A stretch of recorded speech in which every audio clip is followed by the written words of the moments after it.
البدع والأهواء، أهل البدع العقائدية وأهل البدع السياسية. أنا أقول بيننا وبينكم السلف، بيننا وبينكم الكتب، كان فيقول البدع بيننا وبينكم. الله صلى الله عليه وسلم man taba qabla an tatlu asy-syamsu min maghribiha taballahu alaihi, rawahu Muslim. Barang siapa bertaubat sebelum matahari terbit dari arah baratnya, maka Allah akan menerima taubat dia. Diriwayatkan oleh Imam Muslim. Kita lihat di sini Rasulullah Shallallahu Alaihi Wasallam menjadikan bentuknya adalah bentuk apa itu? Syarat dan masyrut. Apa syarat seseorang diterima taubat? Kalau memang dia bertaubat. Kalau tidak bertaubat ya tidak. Ini diambil dari hadis ini. Walaupun bisa saja Allah Subhanahu wa taala memberikan taufik untuk orang nanti tergerak untuk bertaubat. Hanya saja kapan diterima taubatnya? Ya setelah dia bertaubat.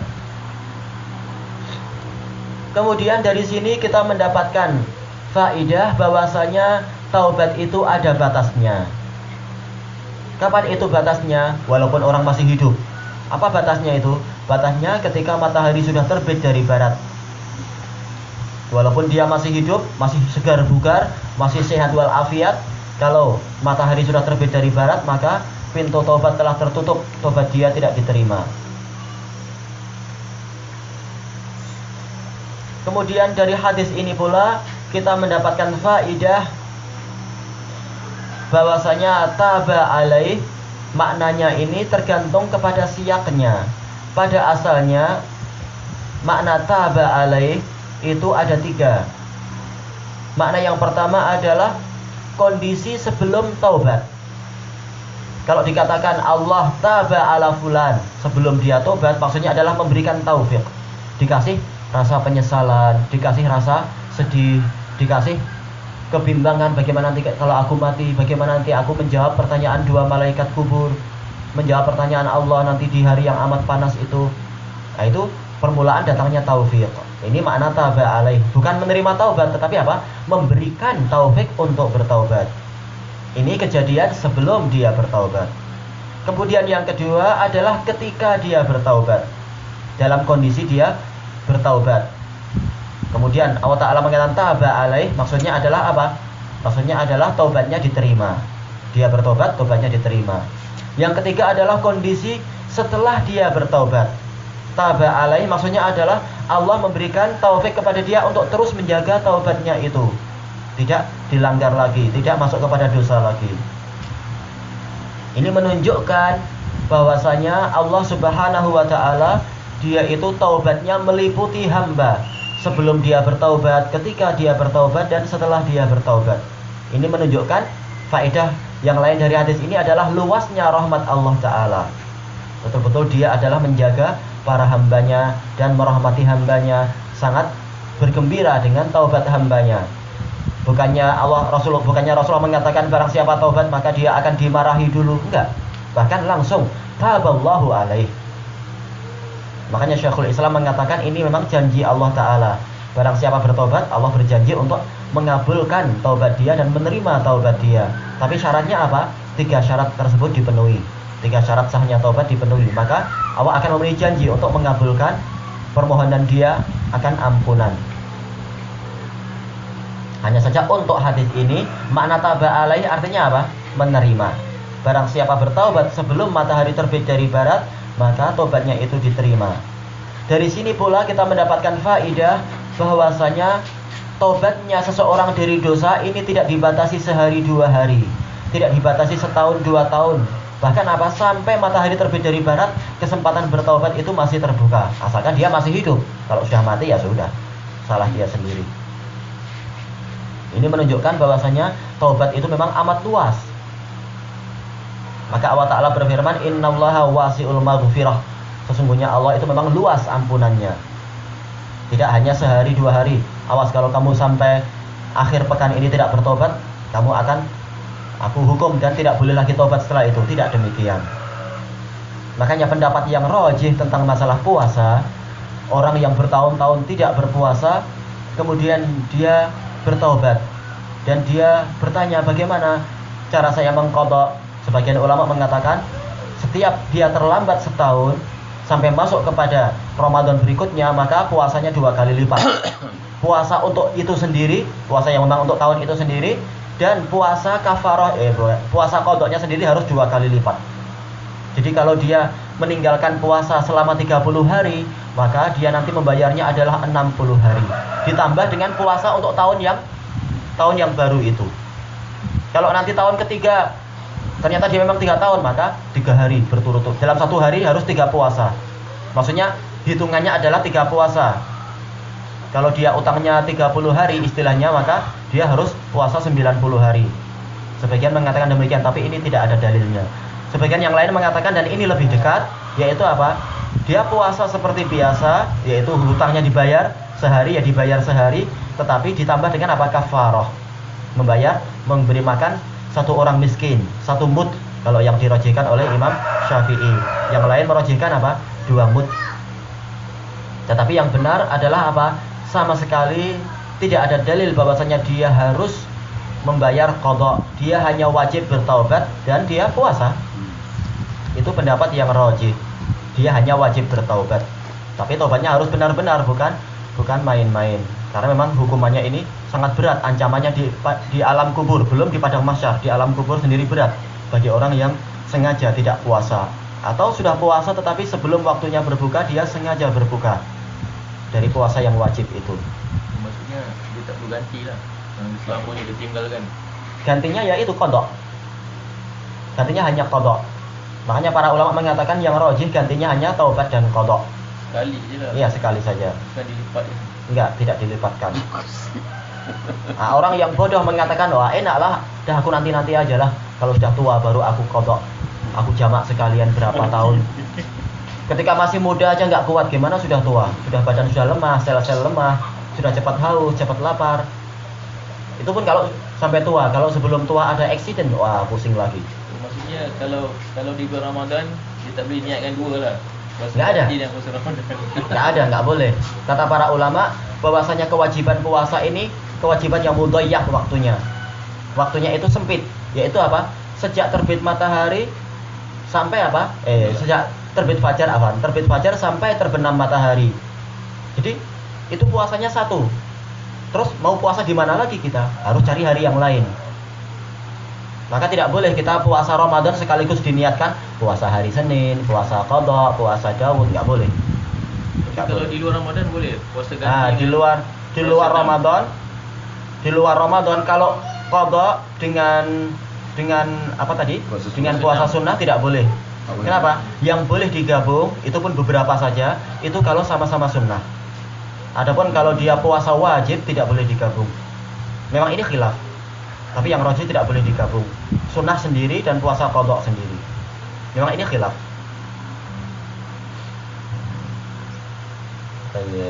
Kita tambah 1 lagi. Alhamdulillah ini hadisnya agak pendek. Qal wa an Abi Abdurrahman Abdullah bin Umar bin Al-Khattab radhiyallahu anhu anin Nabi sallallahu alaihi wasallam qala innallaha azza wa jalla yaqbalu taubatal abdi ma lam yugharghir. Rawahu Tirmidzi wa qala haditsun hasan. Sesungguhnya Allah azza wa jalla menerima taubat hamba selama dia belum sakaratul maut. Dan hadisnya memang hasan. Di sini kita tahu bahwasanya Allah Subhanahu wa taala Maha luas rahmatnya. Jadi taubat itu bukan hanya ditunggu setahun 2 tahun, bahkan seumur hidup. Yang penting dia menjamin jangan sampai mati duluan. Kalau mati duluan salah sendiri. Kalau ahli sihir tak diminta taubatnya. Wajib. Bunuh. Wajib. Ya ini ikhtilaf juga tentang masalah orang yang murtad. Sahir murtad. Sihir yang terkait dengan apa itu? Terkait dengan minta bantuan kepada setan, ini murtad. Sekarang apa hukum murtad? Nah, ini para ulama khilaf. Apakah dia langsung dipotong lehernya ataukah dimintai tobat? Tetapi yang dirajihkan oleh Imam Ibnu Qudamah dan juga Syekhul Islam, dia dimintai tobat dulu. Dimintai tobat mungkin sehari, 2 hari, 3 hari, tergantung ijtihad dari waliul amr. Setelah dimintai tobat ternyata dia tidak mau, baru disembelih. Yang rajih dimintai tobat dulu. Jangan langsung tahu-tahu dibunuh. Barangkali dia ya namanya terkadang hawa nafsu kan, orang tiba-tiba masuk Kristen misalkan atau masuk agama yang lain, diingatkan, kenapa kamu berbuat demikian? Ya saya lapar, selama ini kaum muslimin yang mengumpulkan zakatnya dipakai orang kaya, justru yang ngasih saya uang malah orang-orang Kristen. Ya saya sukalah. Atau diingatkan, Allah Ta'ala maha baik, Allah Ta'ala menguji kamu dan seterusnya. Dosa orang Islam, orang itu sendiri yang memikul. Kamu jangan malah ikut-ikutan masuk neraka lah. Terus tiba-tiba dia sadar, misalkan seperti yang terjadi di zamannya Mu'tasim ketika penaklukan benteng Amuriyah itu. Setelah bertahun-tahun dia masuk Kristen, kemudian dinasihati oleh raja dan dikasih uang banyak, akhirnya dia semangat kembali untuk masuk Islam. Jadi bagus. Akhirnya dia yang menunjukkan apa wilayah yang paling mudah untuk dihantam Manjanit. Kisahnya panjang. Ini menunjukkan apa? Memang sebaiknya dikasih kesempatan untuk bertaubat. Dikasih kesempatan untuk apa itu? Diminta tobat, barangkali dia sadar. Dinasihati lagi. Kan orang yang belajar sihir belum mengamalkan, belajar aja imannya lepas. Iya, kafir. Kita katakan dia kafir. Cuma apakah kita potong langsung? Jangan. Minta tobat dulu, diingatkan. Masalah kafir memang dia kafir. Cuma apakah kita sembelih? Kita dalam artian pemerintah, bukan anak, tapi pemerintah. Maka yang benar adalah dia dimintai tobat dulu. Barangkali dia sadar, setelah diingatkan sadar. Masalah kafir memang dia kafir. Kalau dia mati ketika itu kafir, dia mati sebagai murtad. Hukumannya lebih besar daripada orang kafir asli. Cuma masalah hukuman di dunianya, ini dimintai tobat dulu. Baik. Dan dari sini pula kita mendapatkan faidah bahwasanya batas akhir dari taubat adalah sakaratul maut, al-ghargharah. Ghargharah itu adalah suara yang muncul dari tenggorokan ketika nyawa mulai dicabut. Saking sakitnya suasana waktu itu, saking sakitnya apa yang dirasakan oleh si mati itu, sampai muncul suara seperti air yang ditiup di dalam tenggorokan. Itu istilahnya. Kalau kita memasukkan air di tenggorokan dan kita tiup sendiri, nah itulah makna ghargharah. Disebutkan oleh para ulama, seandainya dia bisa bercerita tentang sakitnya itu, niscaya dia akan bercerita. Tapi karena tidak sanggup lagi bicara, maka apa? Ya seperti itu. Karena disebutkan dalam hadis yang sahih diriwayatkan oleh Imam Ahmad dan Ibnu Abi Syaibah dan juga Abu Dawud, bahwasanya orang kafir kalau menjelang kematian dia didatangi oleh malaikat dengan kisah yang panjang itu. Ketika dicabut, maka pencabutannya itu seperti apa? Seperti besi basah besi pemanggang yang dimasukkan ke dalam bola yang basah, kemudian ditarik, jelas susah sekali. Susah, tetapi namanya yang menarik adalah malaikat, maka tercabut semuanya. Maka seluruh uratnya, kata Rasulullah, putus. Seluruh urat di tubuhnya itu putus. Tentunya sakitnya seperti apa? Bisul saja sakit. Kalau orang mati syahid? Nah, yang mati syahid ini lain. Yang mati syahid, dia matinya adalah seperti apa? Kakur sotin namel. Seperti digigit semut saja sakitnya itu ketika dicabut. Maka ini keberuntungan orang-orang yang mati syahid, sebagaimana dijelaskan oleh Imam Ibnul Qayyim rahimahullah di Ighatsatul Lahfan. Matinya itu adalah paling ringan. Iya, di Ighatsatul Lahfan kalau tidak salah. Rasulullah sendiri walaupun beliau adalah nabi, sampai-sampai apa? Beliau memasukkan tangan beliau ke dalam air, kemudian mengusap di dahi beliau, mengatakan la ilaha illallah innalil mauti sakarat. Sesungguhnya kematian itu memiliki sakarat. Dikatakan sakarat kenapa? Seakan-akan orangnya mabuk. Bukan mabuk saking lezatnya, tapi mabuk saking sakitnya. Nah, ketika suasana seperti itu, maka tidak ada lagi dia kesempatan untuk bertaubat. Adapun sebelum itu, dia masih bisa bertaubat. Seperti yang kesempatan yang diberikan kepada siapa? Kepada Abu Thalib. Karena dia masih bisa bicara, masih bisa memilih. Maka seandainya dia waktu itu mengucapkan la ilaha illallah, maka masih bisa untuk diterima taubatnya. Tapi kalau sudah ghargharah maka tidak bisa. Baik, ilahuna. Dan dari sini kita tahu bahwasanya hadis itu saling menjelaskan. Hadis sebelumnya bicara masalah batas akhir secara dunia semuanya, yaitu apa? Ketika matahari terbit dari barat. Sementara hadis yang ini menjelaskan batas untuk masing-masing manusia. Baik, subhanakallahumma wa bihamdik la ilaha illa anta astaghfiruka wa atubu ilaik walhamdulillahirabbil alamin. Ibu Fairuz, semalam anta ada cerita sikit peristiwa yang berlaku sebelum hari kiamat kan. Boleh anta sentuh sikit berkenaan dengan Imam Mahdi? Ramai yang keliru tentang Imam Mahdi. Iya. tentang Imam Mahdi, manusia terbagi menjadi 3 yang terkait dengan kaum muslimin. Terbagi menjadi 3. Yang pertama adalah kelompok yang terang-terangan mengingkari Imam Mahdi. Ini kelompok Aqlaniyun. Mereka mengatakan masalah Mahdi ini adalah khurafat saja, hayalan.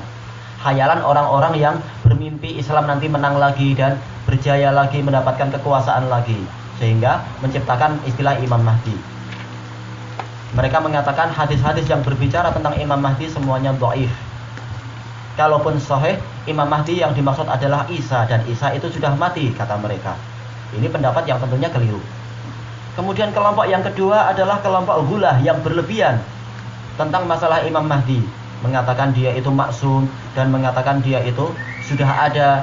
Akhirnya masing-masing berhayal jadi Imam Mahdi, sehingga dalam 1 tahun sudah bisa jadi 10 atau lebih orang-orang yang mengaku sebagai Imam Mahdi. Ternyata nggak ada kejayaan Islam yang dibawa oleh dia, justru dia jadi dukun dan seterusnya, membawa syariat baru. Adapun kelompok yang ketiga, dia adalah kelompok yang pertengahan yang ikut dalil, kelompok ahlu al-hadis, yang mereka mengatakan hadis-hadis tentang Imam Mahdi ini mutawatir. Dan di antara hadisnya adalah Rasulullah mengatakan apa itu? Sayati fi akhiriz zaman mahdiyu hadhil ummah. Kurang lebih lafadznya demikian. Yuwafiqu ismuhu ismi wasmu abihi isma abi. Namanya seperti namaku dan nama ayahnya seperti nama ayahku, yaitu Muhammad bin Abdullah. Wa huwa min dzurriyyati, dan dia adalah dari keturunanku. Hanya saja para ulama khilaf apakah dia dari keturunan Hasan ataukah Husain. Enggak keluar dari ini. Adapun yang dirojihkan oleh Imam Ibnu Katsir rahimahullah, dia adalah dari keturunan Hasan. Wallahu a'lam, karena hadisnya enggak ada yang sahih tentang masalah dia dari Hasan atau Husain. Al-muhim dia adalah dari salah satu dari itu. Kemudian tentang Mahdi ini, dia akan datang pada zaman Dajjal tanpa siapapun mengaku sendiri, kemudian berusaha begini-begini. Nanti Allah yang akan memunculkan dia, dan nanti Allah yang akan memenangkan dia dan menolong dia, tentunya dengan ujian. Di antara ujiannya adalah apa? Nanti dia akan diserang oleh pasukan-pasukan besar, sampai akhirnya dia harus berlindung di Ka'bah. Dan ini yang hadis yang sudah kita bahas di awal-awal itu, yang nanti ternyata pasukan itu tiba-tiba hancur sendiri di Baida, langsung ditenggelamkan. Ini menunjukkan apa? Tidak perlu penat-penat orang mengaku Mahdi kemudian berusaha apa? Mengumpulkan pasukan dengan cara sihir dan sebagainya. Jangan khawatir, kalau memang betul dia Mahdi, Allah akan menolong dia, dan Allah akan mencondongkan hati-hati kaum mukminin untuk menolong dia. Tapi kenyataannya selama ini adalah dusta, berita-berita pengakuan Mahdi sudah datang dan sebagainya. Dan nanti Imam Mahdi ini yang memang memimpin kaum muslimin, memimpin sholat, memimpin pemerintahan dan sebagainya. Ketika betul-betul sudah datang Dajjal, setelah kemenangan perang melawan Romawi itu, termasuk Imam Mahdi yang memimpin kejadian itu, perang melawan Romawi, yang orang Romawi nanti memang besar. Mereka sampai memiliki berapa? 12.000 bendera, dan di bawah masing-masing bendera ada 12.000 pasukan. Besar orang-orang Romawi waktu itu. Tapi nanti mereka akan kalah melawan kaum muslimin. Kaum muslimin sendiri yang meninggal banyak sekali. Sampai-sampai Rasulullah SAW mengatakan ketika terjadi pembagian ghanimah, siapa yang akan bangga dengan ghanimah tersebut. Sementara apa? Ayah mereka, paman mereka, dan saudara mereka meninggal. Memang waktu itu yang jadi syahid banyak sekali. Allah menghendaki kaum muslimin yang dimuliakan dengan syahadah banyak dari umat ini. Makanya Allah menghendaki untuk apa? Mereka mendapatkan syahadah. Nah, ketika orang Romawi betul-betul sudah amat lemah, masing-masing luka dan masing-masing mati banyak, kemudian mereka dihantam oleh pasukan terakhir kaum muslimin, mereka kalah dan hancur total. Kemudian terjadi apa? Pengepungan Konstantinia itu. Konstantinia sekarang yang di mana? Di Turki. Nanti Turki akan kembali dikuasai oleh orang-orang Rum, sebagaimana dulu memang dikuasai oleh orang Rum sampai tahun 900 Hijriah itu. Tapi masa itu yang mana lagi banyak? Pasukan Rom itu pasukan Wallahu alam. Hanya saja hadis menunjukkan orang muslim juga banyak. Karena nanti yang masuk Islam dari Bani Ishaq juga banyak. Bani Ishaq dari Romawi juga. Mereka masuk Islam dan jumlahnya juga luar biasa banyak. Tapi siapa yang lebih banyak? Wallahu alam. Tak tahu ya tentang itu. Nah, kemudian mereka mengepung Konstantinia sebagaimana datang dari hadis Abi Hurairah inda Muslim itu. Yang Rasulullah mengatakan, tahukah kalian suatu kota yang salah satu dindingnya ada di tengah kota, di daratan, dan satu dinding lagi ada di lautan? Dia mengatakan, iya Rasulullah, saya sudah pernah lihat, yaitu Konstantinia. Nah, Rasulullah mengatakan nanti kaum muslimin akan mengepung wilayah itu dan mereka mengucapkan la ilaha illallah wallahu akbar. Langsung dinding yang di lautan itu runtuh. Nah, kemudian mereka juga mengucapkan pada kali yang kedua, dinding yang di daratan runtuh. Kemudian mereka mengucapkan la ilaha illallah wallahu akbar, langsung pintu gerbang yang di tengah kota terbuka. Langsung mereka menyerbu masuk, perang dahsyat, dan mereka mendapatkan ghanimah yang banyak.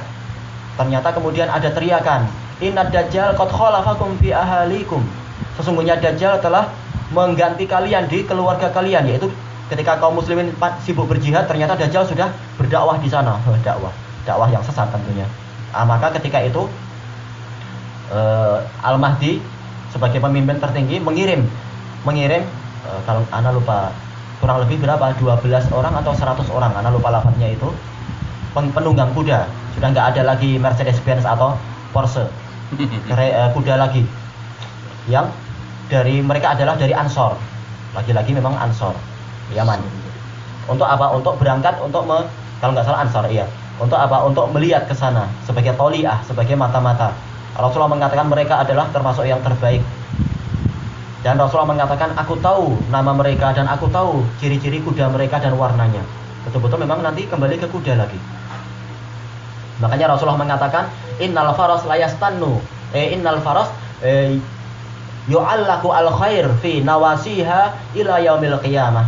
Sesungguhnya kuda-kuda itu, yaitu terutama kuda perang, kebaikan itu terus digantungkan di ubun-ubunnya sampai hari kiamat. Nanti dia akan dimanfaatkan lagi. Nah, ketika itulah betul-betul datang Dajjal dan terjadi perang dahsyat dan kaum muslimin terdesak karena memang itu masih waktu-waktu kekuasaan Dajjal. Sampai akhirnya mereka dikepung oleh Dajjal di Baitul Maqdis. Nah, ketika waktu sholat subuh itulah, ketika sudah dikatakan as-sholatu jami'ah, kalau tidak salah ada lafaz itu. Kemudian ternyata apa? Datang Nabi Isa, turun dibawa oleh malaikat dari kanan dan dari kirinya. Turun dia apa itu? Turun dari langit di atas apa? Di atas menara Lut. Dan menara Lut itu sudah ada, kata Imam Ibnu Katsir, warnanya putih, bagus. Sekarang sudah ada. Sejak zaman Bani Umayyah, menara Lut itu sudah ada di wilayah barat dari Syam. Nah, nanti Nabi Isa turun di situ. Sekarang gimana? Anda nggak tahu, untuk disebutkan kotanya, disebutkan di Bidayah wa Nihayah. Cuma tidak tahu persisnya sekarang nama kotanya itu. Nah, baru kemudian Nabi Isa turun. Kemudian Imam Mahdi mengatakan pada Nabi Isa, "Sholli lana." Salatlah memimpin kami. Nabi Isa mengatakan, "La hadhihi takrimatu ba'dukum a'immatun li ba'dikum takrimatan li hadhil ummah." Sebagian dari kalian adalah pemimpin bagi sebagian yang lain, sebagai pemuliaan Allah untuk umat ini. Jadi nanti Nabi Isa sebagai makmum, Imam Mahdi sebagai pemimpinnya, sebagai imam. Nah, setelah selesai sholat, baru kemudian Nabi Isa yang memimpin peperangan, suruh buka pintu gerbang. Wah, Dajjal sudah senang, sudah gembira, pintu gerbang terbuka. Tahu-tahu lihat Imam Mahdi, lihat siapa? Nabi Isa. Wah, langsung badannya luntur. Kata Rasulullah SAW, bagaikan garam yang larut dalam air. Kata Rasulullah, seandainya Isa membiarkan dia, mati sendiri dia itu. Tapi dia lari, Dajjalnya lari. Ya, dia jelas malu kan, malu di hadapan rakyat yang selama ini menyembah dia, malu dan takut kepada Isa. Akhirnya dia lari, dikejar oleh Nabi Isa dengan membawa hirbah. Hirbah adalah tombak pendek. Nah, kemudian dikejar sampai di tadi menara Baitul Afan. Dikejar sampai ke pintu gerbang Lut. Di sana juga di wilayah Syam. Nah, di depan pintu gerbang itulah Nabi Isa menancapkan tombaknya ke Dajjal dan menunjukkan darahnya itu, menunjukkan bahwasanya dia memang bukan Tuhan, dia bisa mati juga. Nah, setelah itu orang-orang kufar terpencar-pencar, mereka lari, tapi yang terkena nafas Nabi Isa langsung mati semua. Nah, yang lain lari terus jauh-jauh, dikejar oleh kaum muslimin. Maka orang Yahudi dan Nasara bersembunyi di balik apa? Di balik bebatuan, di balik bangunan, di balik pokok-pokok dan sebagainya. Dan tidak ada satu benda pun kecuali dia nanti akan teriak, "Ya Abdullah" atau "Ya Mukmin, inna warai Yahud" atau "Inna warai apa? Yahudi atau Nasrani, faktulhu." Sesungguhnya di belakangku ini ada orang Yahudi atau Nasrani, bunuh dia. Nggak ada gunanya sembunyi. Ternyata apa? Ternyata bicara benda-benda itu, kecuali satu pohon, yaitu pohon gharqad. Kata Rasulullah, fa innahu syajaratul yahud, karena dia adalah pohon Yahudi. Dia nggak mau ngasih tahu di belakangnya ada Yahudi. Tapi orang mukmin pandai, semuanya bicara kok ini nggak bicara, berarti di belakangnya ada Yahudi juga. Nah, orang Yahudinya yang bodoh, ketika lihat hadis, oh berarti pohon gharqad yang akan ditanam. membantu aku. Ya, Padahal dia tahu dia akan kalah, harusnya masuk Islam, jangan penat-penat nanam pohon gharqad. Yang bodoh sekali. Harus masuk Islam lah. Ego. Iya, egonya tinggi. Nah, setelah mereka hancur, kemudian apa? Datang lagi ujian yang berikutnya, yaitu apa? Ya'juj dan Ma'juj. Dengan kisah yang ma'ruf. Kemudian setelah itu selesai dan bumi, Allah Ta'ala memerintahkan, mewahyukan kepada bumi, sebagaimana datang dari hadis Nawas bin Sam'an itu indah Imam Ahmad, nanti bumi akan apa? Dihujani dengan hujan yang amat deras sampai licin seperti cermin. Nah, kemudian tumbuh berkahnya lagi, sampai-sampai pohon delima besar, satu daunnya bisa untuk bernaung sekian banyak orang, dan satu buahnya bisa untuk makan satu kabilah. Wah, entah sebesar apa itu. Ya, bumi waktu di zaman dulu barokahnya besar, di zaman ketika masih Nabi Adam baru datang. Karena banyak dosa ya barokahnya mengecil. Apa nih, Imam Mahdinya meninggal bila? Di zaman-zaman itu nanti Mahdi dengan Nabi Isa meninggal tidak dalam waktu yang berbeda terlalu jauh menurut riwayat-riwayat. Tapi mana yang lebih dulu, wallahu a'lam. Ya, selama 7 tahun betul-betul bumi itu penuh dengan keadilan dan keberkahan, dan penuh dengan apa? Uang. Sampai-sampai pada waktu itu orang mengeluarkan sedekah emas sebanyak-banyaknya, nggak ada yang mau nerima, semuanya kaya. Akhirnya orang sampai marah, disebutkan dalam hadis itu, dia pulang dalam keadaan marah, kenapa nggak ada yang mau nerima zakatku, sedekahku, padahal emas. Semuanya sama, sudah punya semua. Tapi Sungai Furat tak bila? Itu sebelum itu. Sebelum itu lagi. Masih banyak perang, masih banyak perebutan harta dan sebagainya. Yang mana 100 orang berebut, 99 semuanya mati. Tinggal satu, itu pun masing-masing berpikir, barangkali aku yang selamat. Bukan barangkali aku yang berhasil mendapatkan itu, tapi aku yang selamat. Ini perang lawan ini di belakangnya menghantam, belakangnya menghantam. Kacau. Na'udzubillah, fitnah harta. Tapi itu masih itu berlaku di situ lah, bukan di seluruh dunia. Bukan, di Sungai Furat, di Sungai Furat. Hanya di Sungai Furat ni.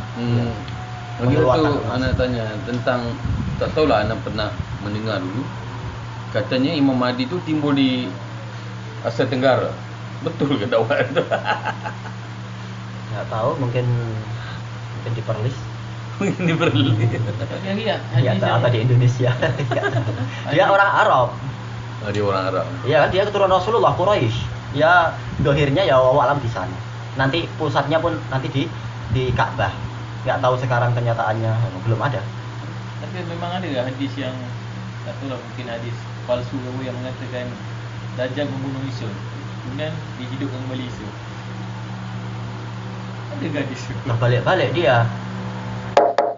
Harusnya terkait dengan apa? Terkait dengan bukan Nabi Isa, tapi Pemuda terkait itu. dengan orang yang si pemuda yang gemuk itu, yang dia adalah apa?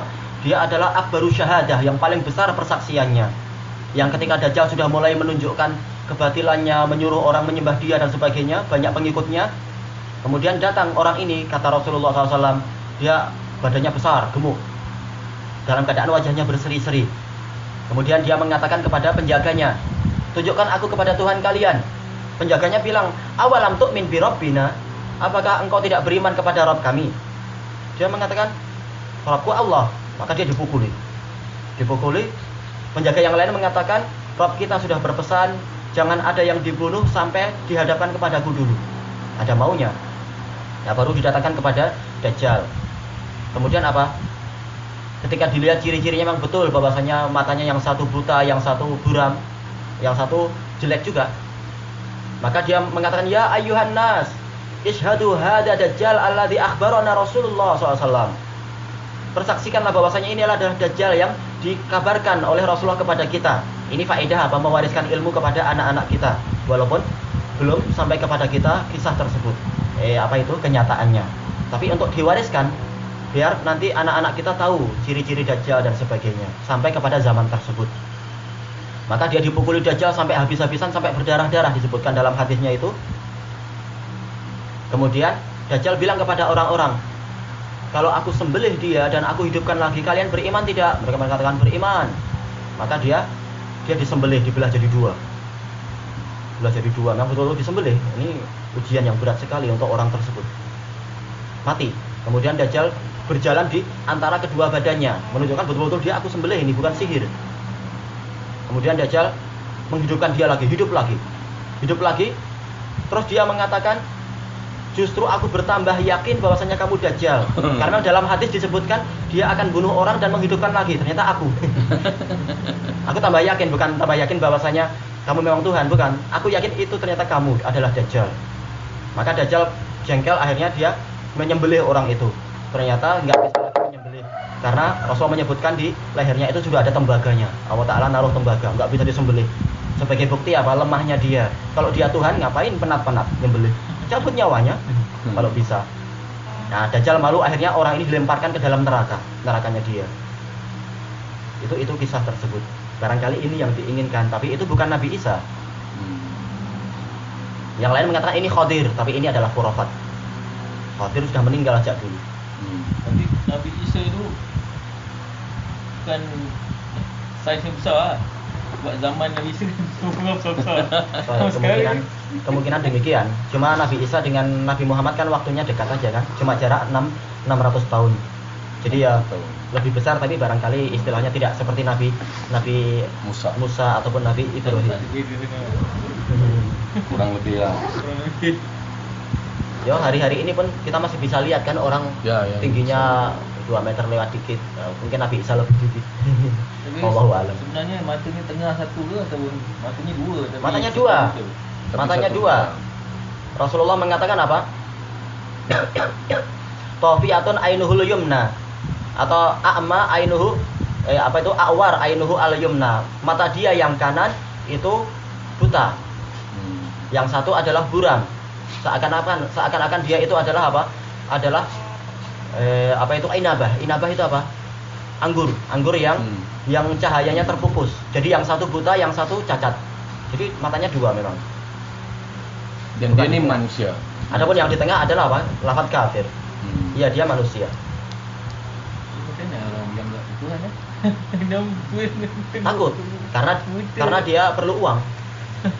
Mereka perlu uang, sehingga makanya disebutkan oleh para ulama, mereka ngaku beriman pada Dajjal karena apa? Takut nanti masukkan dalam neraka, takut nanti hujan nggak datang. Padahal mereka sendiri tahu ini sosok Tuhan jelek sekali. Kesalam dulu. Tertulis saja. Tertulis kafir. Dan Dajjal tuh sudah ada sekarang. Masalah sudah ada. Seperti hadisnya siapa? Hadisnya Tamim Ad-Dari. Dia sudah ada di suatu tempat di wilayah timur sana. Kita nggak tahu, karena Allah Ta'ala merahasiakan. Ketika mereka kebetulan sampai sana aja, itu pun kebetulan. Mereka diombang-ambingkan oleh gelombang selama 1 bulan penuh dan tidak tahu daratan dan lautan, tidak tahu arah. Baru tiba-tiba sampai di pulau tersebut. Mengatakan, belum pernah kami lihat ada makhluk sebesar itu. Dajjal mungkin zaman Nabi Musa atau zaman sebelumnya barangkali. Besar sekali. Ini sudah ada dan dia dirantai. Entah di mana. Jadi pemetaan dengan satelit ya masih terbatas. Tapi yang ada yang budak tu yang dikatakan Dajjal tu. Oh, Ibnu Sayyad. Dia Ibnu Sayyad, dia dari orang Yahudi Bani apa itu, anak terlupakan, Bani Mughalib. Yahudi Bani Mughalib kalau tidak salah. Dia Yahudi tapi kemudian mendohirkan diri masuk Islam. Nah, anaknya tabiin yang bagus, muhaddits, Abdullah. Dia sendiri nggak suka sama bapaknya. Nah, bapaknya jadi tukang sihir, Ibnu Sayyad. Makanya para ulama mengatakan rata-rata tanda hari kiamat yang besar dia sudah memiliki permulaan dengan tanda hari kiamat yang kecil. Seperti Dajjal, permulaannya apa ini? Ini Ibnu Sayyad. Cirinya persis sampai para sahabat khilaf. Ini Dajjal asli bukan? Seperti juga api yang nanti mengumpulkan manusia menjelang hari kiamat. Sudah ada di zaman siapa? Di zaman At-Turtusi sudah ada. Sebelum zaman Imam Nawawi, di atasnya sedikit. Api yang waktu itu membakar wilayah yang amat luas. Sampai saking tingginya api itu, orang bisa melihat cahayanya di wilayah Syam. Padahal perjalanan dari Syam ke Madinah berapa? 30 hari perjalanan. Juga seperti apa lagi? Ya'juj dan Ma'juj sudah ada pendahulunya, yaitu Tatar. Sampai orang-orang banyak yang takut, jangan-jangan ini Ya'juj dan Ma'juj. Ciri-cirinya persis. Jadi banyak sekali perkara-perkara tanda hari kiamat besar sudah ada permulaannya di tanda hari kiamat yang kecil. Wallahu a'lam. Bukan berarti semuanya, tapi sesuai dengan dohir dalil-dalil. Subhanakallahumma wa bihamdik la ilaha illa anta astaghfiruka wa atubu ilaik. Alhamdulillahirabbil alamin.